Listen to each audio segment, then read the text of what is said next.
Video overview. First, we'll start with the door panel removal, then the speaker removal, then the crossover holder, speaker adapter and speaker install, stripping and crimping, and then the tweeter installation.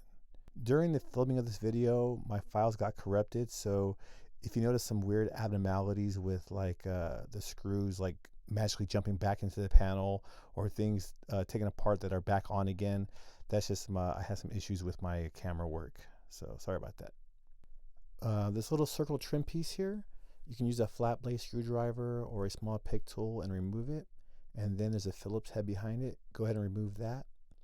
And then this little handle right here, there's a small little gap right here. Use a flat blade screwdriver or a small pick tool to pull it up, and then release it. And behind it is two Phillips screws that you have to remove. Now this back trim piece here, go and pull up on it. Sorry, I only have one hand. Usually I have a camera tripod, but I couldn't find it this morning. But then release this window mechanism Molex plugs here, and then remove the tweeter. And there's a Molex plug behind it. You just press down the tab and you pull outwards. I since found my tripod, but I couldn't find it for the life of me. But there you go. Press down and then pull outwards. This is the factory tweeter. Not that you need to know anything really from this, but I just wanted to show you guys it. Little capacitor on top.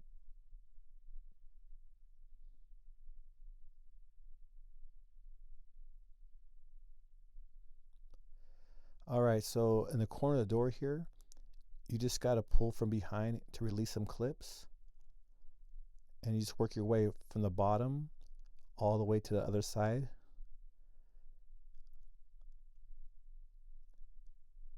And it should release pretty easily. And then you got to pull up on the door to release it from the track. Sometimes these little pressure fitting clips fall out, but we'll put them back later. So pull upwards on this and pull the ball out of that little joint there. Same thing with the white one. Pull it out and then pull it up. And as you can tell, some of the ones fell out or they stayed in the door, but you can just put them back in by sliding them in like this.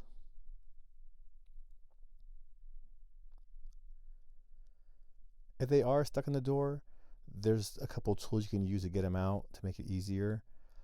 This one by Snap-on, I'll put a link in the description. It's just a panel body removal tool, but it works well for these clips. And there's also a Blue Point one that you press a lever down like this, and it pops out. It's kind of nice because it keeps it for you. So, okay, so that's the door removal. So in order to remove this speaker, Toyota always likes to rivet their speakers in, so you have to drill the speaker out. And I don't think I had the footage of me drilling it out, but you get a really small drill bit and you drill the center of that rivet, and you keep drilling it until it releases from the door. And sometimes you have to get a pair of pliers and take the rest of the thing out. So here you see I have these little nut inserts. There's a tool that you put in there and you compress it on, and it makes it almost like a factory mount. And this is it right here, the Astro 1442. There's a ton of videos online saying how to use that, so I will not go over it here. Okay, so the hardest part sometimes of installing a crossover, but a component set is mounting a crossover somewhere. So I wanted to try something different. So I said, let me try this Fusion 360 and 3D printing and see if I can get this crossover mount inside the door and see if that makes my life any easier. Because I remember back in the days, people used to zip tie those things to the door or use some plumber's tape. But I made that in Fusion 360, and I cut a hole in the side right there. That way those little cables that open the door, like the door handles, will go through. And on the bottom is where I have where you put your wires through. So here is the final 3D printed product. And those are the cables that basically pull the handle or unlock your door for you. And it fits right in there. I end up putting like a foam on the back side of it, and I end up using there it is. I put some foam on the back side of it so it wouldn't rattle, and it would just fit better too. I use some self-tapping metal sheet screws to actually drill it in, but man, my crossover right here barely fit in there. It was such a tight fit, but it worked. So I screw my crossover down right here, making sure my screws didn't pop at the back just a little bit. Did this for all three little mounting points.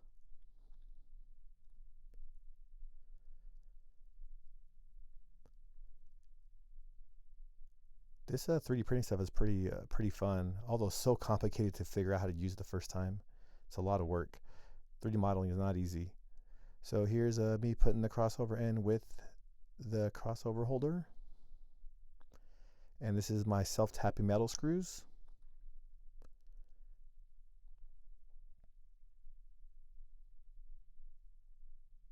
Sorry for the bad camera angles. So I was pretty happy with how it came out. I'm not sure if I do it again. I might mount the crossovers back on the, where the amp is at. But the thing is, this is a three-way system. So I didn't want to run 3 pairs of wires from the back of the car where the amp is at through the door boot. So I said, oh, I'll just run 1 wire through and then split it here inside the door. And that's why I chose to put a crossover in the door. Here's my ratcheting Klein crimp tool. This thing crimps down very well. I would never use anything but this for these type of connectors. Just make sure your crimp tool is facing up, and so is the connector. If you turn the connector upside down and try to crimp it, it will not crimp correctly. It has to be connector up, and then the Klein label up, just like so, and you'll have a perfect crimp every time.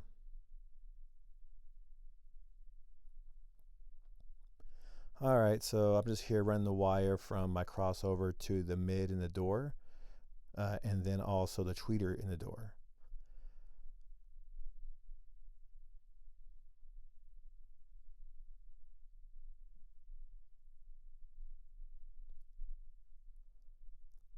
I'm using so many zip ties here. I probably should have the smaller ones, but I didn't have them on me, and Harbor Freight's kind of far from me, so I didn't feel like driving over there. But I kind of ran these wires through the little hole right here. There's a hole over there that I ran it through with the factory loom to get down to the factory speaker right there, or the hole for the factory speaker. See, here it is. I ran it down this way to the back here, down this little loom. That way the actual window itself, when it rolls down, doesn't get on it. So I made the speaker adapters also with Fusion 360. I took a 3D scan of the original speaker with the cone cut out, and then I 3D scanned it, and then I built a model on top of that. So the measurements are exact. So this speaker adapter right here is actually not the one I used in the car. This is my first trial of it, and it did not go well. It was too thick. The door didn't fit back on. So what I did is, what I originally did was I took a picture of the factory speaker adapter, and I used measurement tools and stuff like that, and just, I don't know what it was, but I think it was just like the angle or something. It just made it not line up correctly. So I actually ended up saying, hey, I'll just 3D scan the actual factory speaker itself and build upon that. And that's when I came with a better adapter. So the adapter you see there is not the N one. Here we are with this connector, and I'm also using my Klein ratcheting crimp tool. So far I got the mid in here getting crimped, and then I'll do the tweeter, and then my mid-range is going to go on top of the door in a fiberglass. Although I want to try 3D printing it, but it was super complicated. I tried literally for like 7 days to get this thing to work, but I think now this video's over, I think I actually know how to do it, but I ended up fiberglassing it, the mid-range on top of the door. This is me putting some sealing gasket foam on the back of this speaker. That way there's less rattle, or no rattle. When I made the mid-range speaker, not the mid-bass, but the mid-range on top of the door, I used contact cement to glue it on, and it worked really well. But then it started to unravel a little bit, and that's my fault, because I didn't get the coverage wasn't correct. It came with a little brush, and I just wasn't able to brush it on correctly. But I said to myself, man, I wish they had like a spray version of this. It'd be so much easier. I would get better coverage. It would be a lot better. And then I went to Hobby Lobby, and they had it in a spray. I said, dude, why doesn't Home Depot have this in a spray? They only had it in a brush version. So I ended up getting the spray version of the contact cement. So when you in this video earlier, you probably saw some of the fake leather coming off. That's because I didn't use the spray version yet. All right, so here is the speaker all mounted with the bolts that I use with that Astro nut insert. And now the speaker's finished, let's move on to the tweeter. So These little connectors here I found on Amazon, and I seen someone else use them. They work really well, but I was gonna solder here. It took me forever, but then I realized that I had the solder that was non-lead, and I said to myself, why is this not taken? But I realized I had the non-lead solder. So if you can, if you ever go to the store, buy the lead version.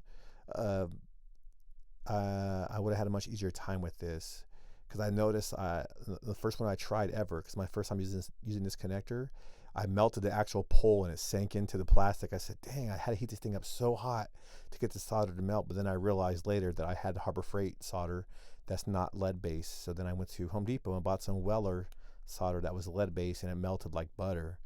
But just a heads up, make sure you have a lead based one if you're going to use these connectors, because they don't do well with heat. I, I I generally solder a lot of XLR connectors, and lead or no lead, you can heat those bad boys up until they turn blue and they will not melt through. But this plastic's probably a little softer, so it just doesn't work very well. So make sure you use a lead based solder for this. So this connector I'm actually putting on the back of the tweeter, and then I'll make another the other side of the connector on the door, and then I'll just be able to plug them in. This is a really cool disconnect. I wish I had these when I was younger. But yeah, these things work great. So this is just me doing the connectors. I think I got a little too excited about 3D printing because I wanted to find a way to 3D print a piece of plastic to hold the tweeter in instead of using epoxy or a high temp hot glue. But it didn't go very well, and I didn't really care for the result. I wouldn't do it again. But what I did is I ended up I tried two different things. I tried just getting a solid little piece of plastic, or printing a small piece of plastic go across, and I also printed a like one that's actually kind of molded to the tweeter. Uh, and the bracket itself. It wasn't very big though. So see, there's a tweeter mount right there. I had a really bad 3D scan. I probably needed to use 3D spray, which I didn't, and it didn't go out very well because it missed all the deep ends of where I needed to actually scan. But that's the tweeter, and then that's the little bracket I made to hold it in. Uh, I think it would have worked better if I would just would have used some two-part epoxy to hold that plastic piece in. But I said, you know what? This tool looks really nice on Amazon. What is this thing? It basically like repairs plastic or melts plastic, or it bonds plastics together with these little metal rods. It heats them up and it melts them together. I said, let me try this thing out. I would not do it again. Two things: it didn't really hold very well, and the chances of you pushing it through too far and then actually ending up on the other side of the actual panel where it can be seen is too high. Let's see, that it? Nope, nope. Where is it at? There it is. It kind of fits right there perfectly. And I said, well, let me melt this together. It didn't hold very well. I had to put like three of them in there, and I did not like the way it felt. So never again, but I just want to show you guys I tried something. This thing is hot as a mother effer, man. Look at this thing. And you can't press it in too far because you'll end up, on the other side of the trim panel, which you don't want to see. Uh, and I was like, oh, let me see how much it holds. It held actually okay, but I was like, I need to put more in here. So I ended up putting like three in. I would never do it again. I would probably use a two-part epoxy, but sometimes you see things, you're like, hey, let me try this and see how this works, and it didn't work out very well. I wish I would have 3D printed a better part for this tweeter mount, but like I said, I could not get a good 3D scan with this. And then by the time I ordered my 3D scanning spray, uh, I already had it in the car, and I didn't want to deal with it again. So you see how it's moving a little bit. I mean, it did hold though, but I just didn't care for it. And one across here, and these things get hot so fast. I'm kind of scared using this tool. I'm like 44 years old. I think the older you get, the more scared of things you get. All right, so there are connectors on there, and it held pretty well. I just wouldn't do it again. I would use a complete tool that would lock in somewhere or screw in somewhere. But this tweeter panel didn't have any kind of mounts to it. It was pressure fitted in, so I couldn't even use like existing screw mounts to make a bracket. So that's why I had to use something to hold it in like that. All right, so this right here is the car side of it, and I'm making the other side of this adapter. And I don't remember if I actually switched to lead at this point or I still had the non-lead version, but I think I still had the non-lead solder, which made it a pain in the butt. Hey, going back a little bit, if you guys like that door crossover, let me know. Maybe I can 3D print those things and sell them online. I don't know if it's even a thing or if it's cool or not. I don't know. Or maybe more work than it needs to be. But let me know. Maybe you guys can try it out in your car. I don't think I've ever seen anybody make a crossover holder before. And I know you guys in the install bays mostly nowadays mount the crossover next to the amplifiers, which makes sense because you got more room there, right? Then you run through the door jamb. But sometimes you can't get to the door jamb. Sometimes those are Molex plugs you can't even get through. So it makes more sense to mount the crossover in the door sometimes. I mean, this Corolla, luckily, it had like the soft boot. But when you have those hard Molex plug boots, you can't. It's really hard to get wire through there. So maybe these crossover door holders or crossover holders will work well for a lot of vehicles. Thank goodness it wasn't that hot this day. I live in Southern California, and luckily it was kind of overcast. It felt really nice outside, but sometimes it gets pretty hot here, although it's not hot like Arizona. Arizona is so hot, dude. I lived there for 8 years. I'll never go back, um, unless houses get really cheap there. Maybe I'll go back.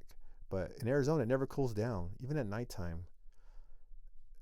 So here's me mounting that little adapter to the door with some, I think it's some duct tape, just to let you know, give me a place to hold the adapter while I solder this stuff in.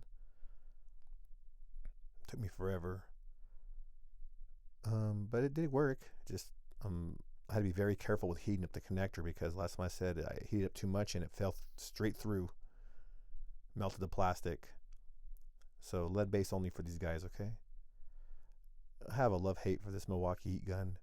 It's just powerful enough to do minor jobs like this, but it's so weak when you're doing like a lot of heat shrink. I like it though because it's portable, right? But at the same time, man, it doesn't have any kind of output. It takes like 5 minutes just to heat shrink 2 wires. But here I am using it. It's like it reminds me of convenience, right? Like when we had CDs, they sounded so good, and then the MP3s came out, they sounded so horrible. But the convenience of having them all in one little spot, one little card, was just the convenience factor so nice. But now, luckily, most stuff is uncompressed now, so no more 128 kilobyte song files. Now they're like basically CD quality. But this, maybe if they made this gun to have 2 batteries, and then the output would be really nice. Maybe I'm not sure that works that way, but I seen a Milwaukee blower gun like the one I had in my garage earlier. They had it where it has 2 batteries on it, much more powerful. So that's the end of the video. I hope you guys liked it. Let me know what you guys think of my Fusion 360 skills and 3D printing. And thank you for watching.